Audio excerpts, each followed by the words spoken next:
Be happy with what you got. Because the owners of this country don't want that.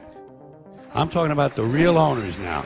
The real owners, the big wealthy business interests that control things and make all the important decisions. Forget the politicians. The politicians are put there to give you the idea that you have freedom of choice. You don't. You have no choice. You have owners. They own you. They own everything. They own all the important land. They own and control the corporations. They've long since bought and paid for the Senate, the Congress, the state houses, the city halls. They got the judges in their back pockets. And they own all the big media companies, so they control just about all of the news and information you get to hear. They got you by the balls. They spend billions of dollars every year lobbying to get what they want.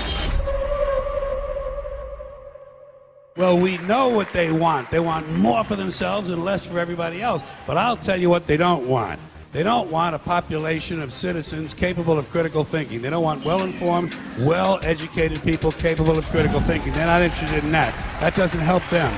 That's against their interest. You know what they want? They want obedient workers.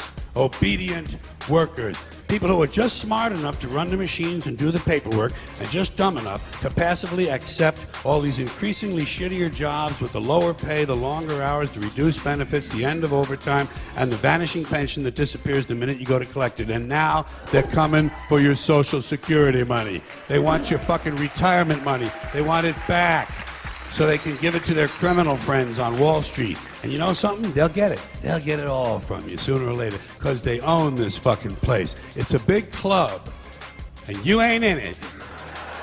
You and I are not in the big club.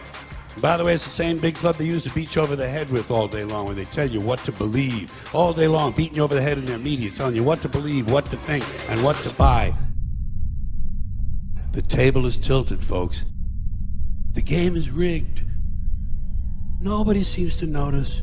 Nobody seems to care. Good, honest, hard-working people continue to elect these rich cocksuckers who don't give a fuck about them.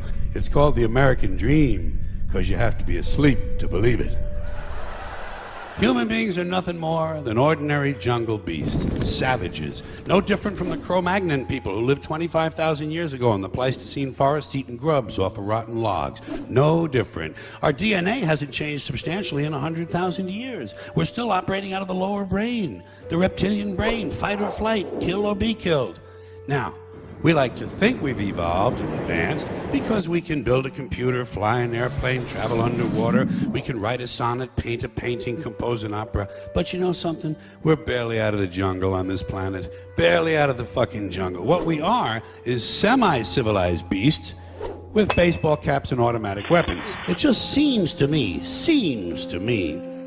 that only a really low IQ population could have taken this beautiful continent, this magnificent American landscape that we inherited. Well, actually, we stole it from the Mexicans and the Indians, but hey, it was nice when we stole it. Only a nation of unenlightened half-wits could have taken this beautiful place and turned it into what it is today, a shopping mall. Mile after mile of mall after mall. Many, many malls, major malls and mini malls. They put the mini malls in between the major malls. And in between the mini malls, they put the mini marts. And in between the mini marts, you got the car lots, gas stations, muffler shops, laundromats, cheap hotels, fast food joints, strip clubs, and dirty bookstores. America the Beautiful, one big transcontinental commercial cesspool. And how do the people feel about all this? How do the people feel about living in a coast-to-coast shopping mall? Well, they think it's just fucking dandy.